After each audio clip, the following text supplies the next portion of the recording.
Okay. All right, everybody. So we're just going through first a little bit of review with what procedures for finding the derivative we have so far. So from Unit 2, we have the power rule, the quotient rule, the product rule, and then from those, we have some other things that we had learned.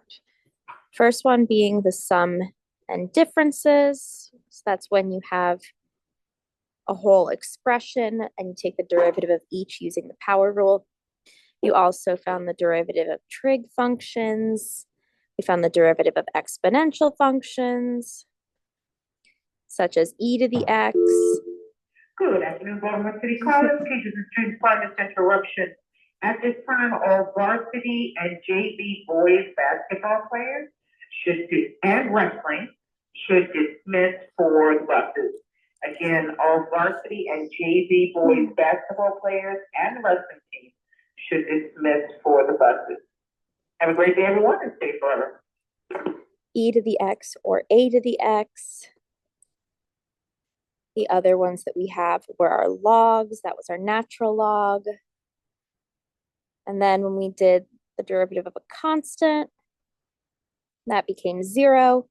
And the last one is a constant multiple. That is when you had something like this, where we use the power rule and multiply it to the coefficient in front. All right, from Unit 3, we had the chain rule. We had implicit differentiation, which was our dy dx.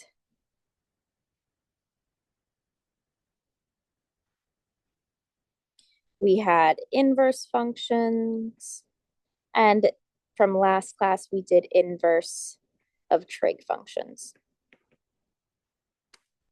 So to start off for today, we're going to review with our inverse functions using equations.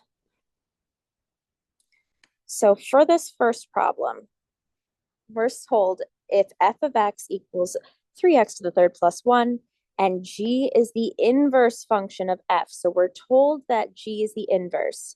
What is the value of g prime of 25?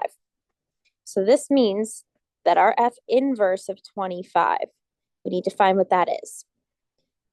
That's saying when y is 25, or f of x is 25, what is our x value?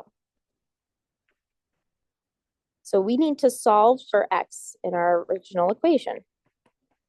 We get x on its own, so we subtract 1 from each side.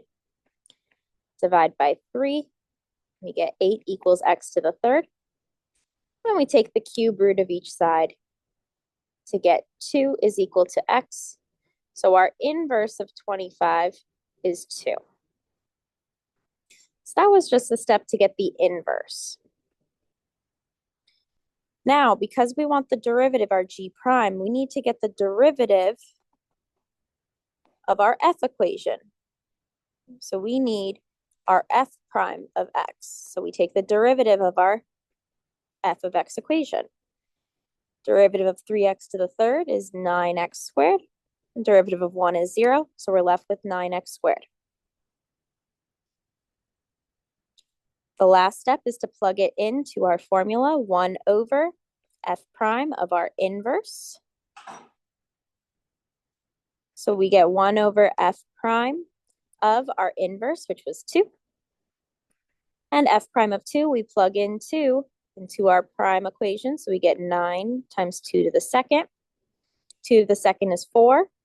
1 over 9 times 4, so 1 over 36 is your answer here. I want you to try the second one, and we'll go from there. I will post the answers to that one on Canvas. The third one is a little bit different. We're only going to do the first part to find the inverse together. This should be a -10. And then I will have you solve it, and I'll post the answers after. So the first part, your inverse, That is when we flip our thing. So our our G inverse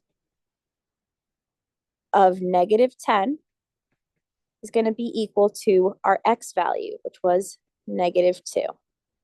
So that's your inverse. Then you need to get your derivative, your G prime of X.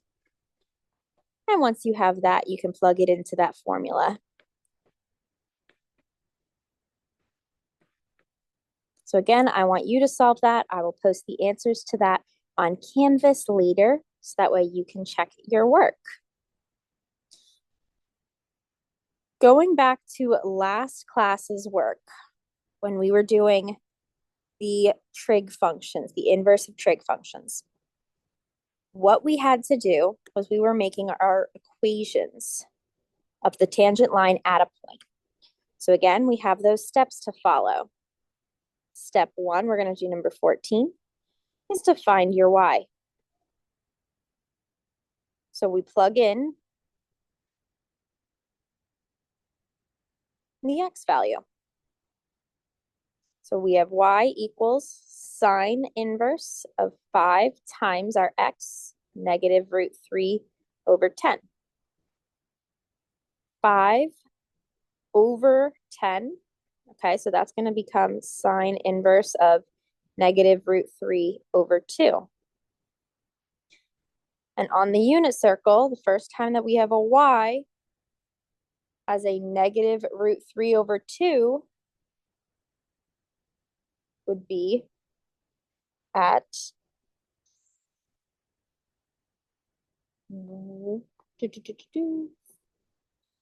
5 pi over 6, I believe. I need to pull up my unit circle to check.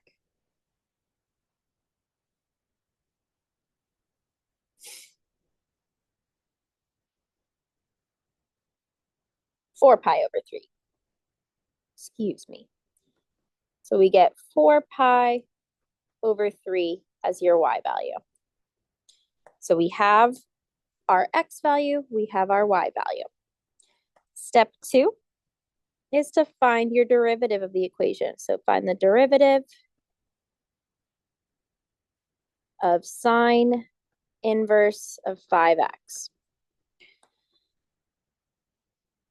The derivative of your inverse of sine is u prime over the square root of 1 minus u squared, where our u is 5x and our u prime is 5.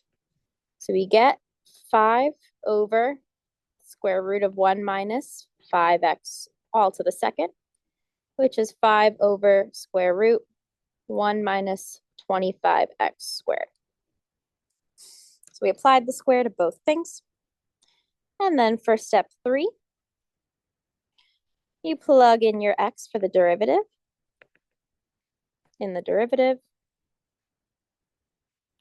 to find your slope.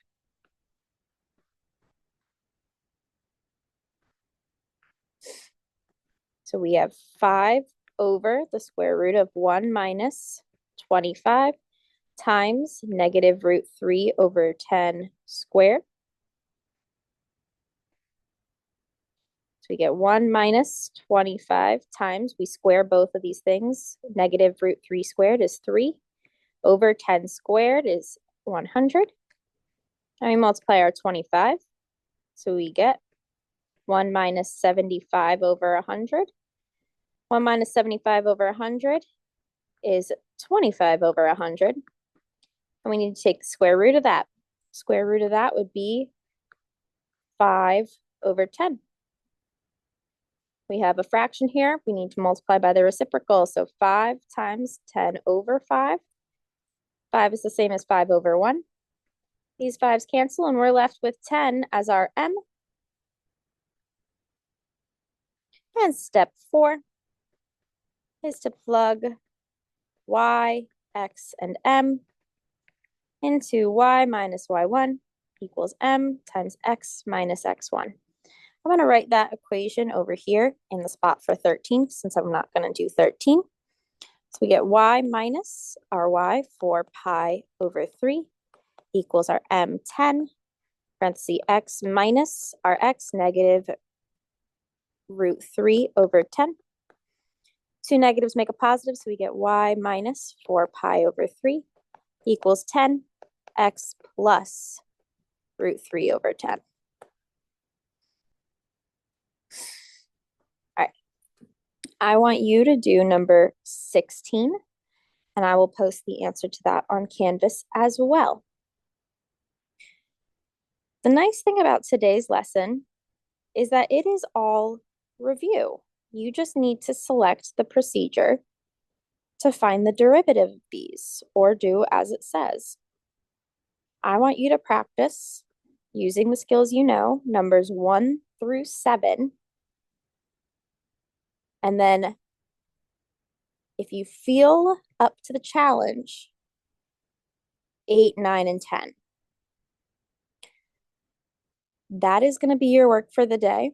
I will post this online for you so that way you have it.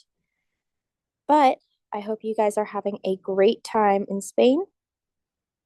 And I will send you the video for the next one.